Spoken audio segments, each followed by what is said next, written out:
almayacak o. O su pes ya. O pesler verecekler. Ya hiç pesi vermeyecek. İşte efendim söyleni geliyor. Bu da bizim aksakalımızdı, Seylan dayımızdı. Allah sizden sağ olasın. Hemşe ben elimden tuttuğu yaxşı kişidir. Benim için istikamətən özel. Əməl başlanmışaq qabiliyyət.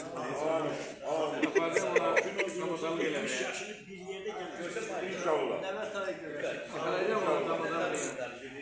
Bu da bizim traktisimiz yıkanmaz. Bir harınlayıp kamat sürüyor.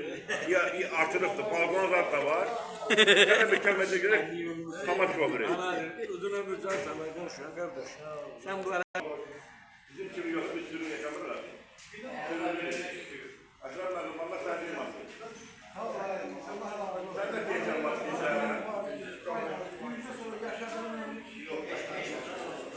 Ya bir de geçelim gördük ya.